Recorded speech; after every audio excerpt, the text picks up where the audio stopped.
It was written that Calamity Ganon once adopted the form of a Gerudo.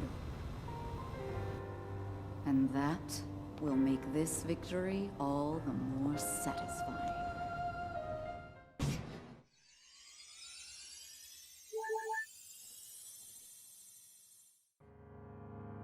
At the end of the E3 2019 Nintendo Direct, we saw the very first trailer for The Legend of Zelda Breath of the Wild sequel. For now, we're just going to call it Breath of the Wild 2.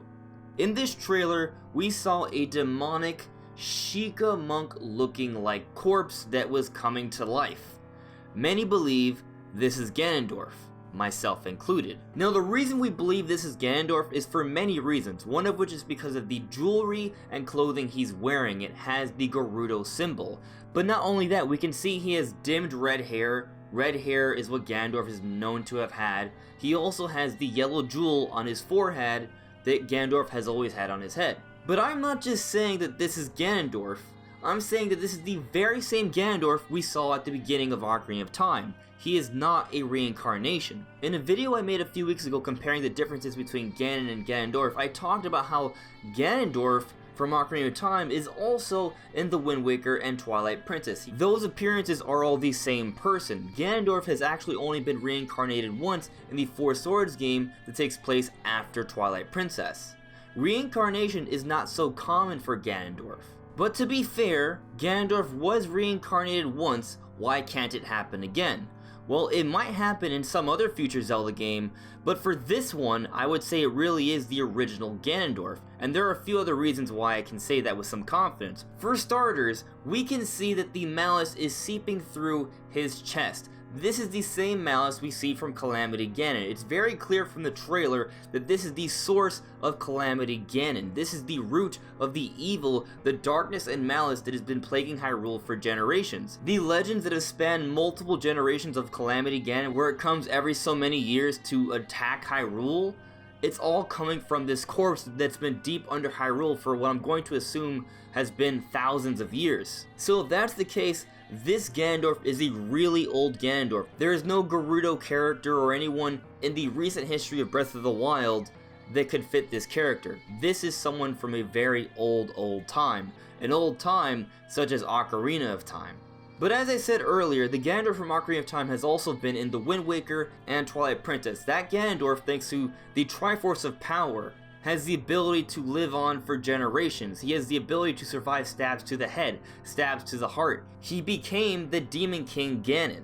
His vitality is greater than any other.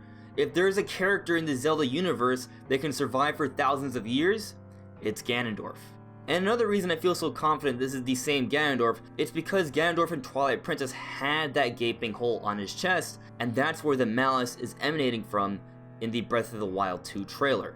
For me, that's more than enough connections to say that this is the same Ganondorf. But some of you might bring up that Ganondorf at the end of Twilight Princess was defeated. He lost the Triforce of Power and Link slayed him and put the Master Sword through his chest. That may be the case, but let me point out one more time that Ganondorf has survived many generations, many defeats, stabs to the head, stabs to the chest, and even imprisonment in the Sacred Realm and from the sages. Him coming back from an apparent death at the end of Twilight Princess wouldn't really be something he hasn't done before. So in other words, because Ganondorf is the Demon King, Ganon, and has the Triforce of Power, he has the ability to survive for thousands of years, and he very likely is that corpse that's been under Hyrule for so long. And just like the legend says, he's failed so many attempts at conquering Hyrule that his hatred, probably combined with the Triforce of Power, has converted into malice, and over time it builds up and it becomes a Calamity Ganon. That's pretty much what I think is going on here. However, I will admit that maybe that's not enough evidence. Maybe seeing Ganondorf defeated at the end of Twilight Princess kind of puts a bit of a hole in this theory. Except I have a bit more evidence to support this. So as I mentioned at the beginning of this video, the corpse of Ganondorf looks a lot like those Sheikah monks we saw all throughout Breath of the Wild. These Sheikah monks were able to live on for generations upon generations. How could they do this? Obviously, we're going to have to attribute it to some sort of special ancient Sheikah knowledge. So maybe there was some special Sheikah knowledge that went into preserving Ganondorf as well. But why would the Sheikah do this? In fact, it even looks like they have some sort of Sheikah powers holding him back with that bluish hand. Well, not all Sheikah wanted to stop Ganondorf. That's where the Yiga clan came from.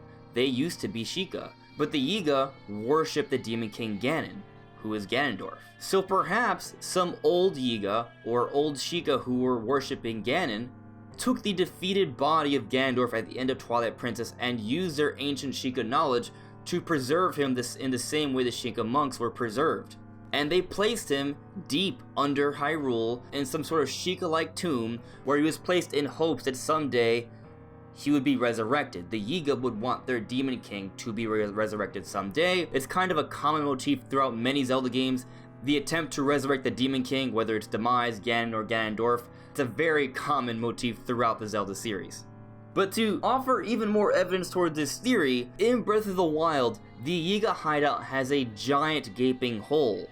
A hole that goes so deep we can't see the bottom, and we see that the corpse of Ganondorf is in a very deep part of Hyrule, and we see Link and Zelda exploring the deeper parts of Hyrule through this mining area and eventually finding the tomb of Ganondorf.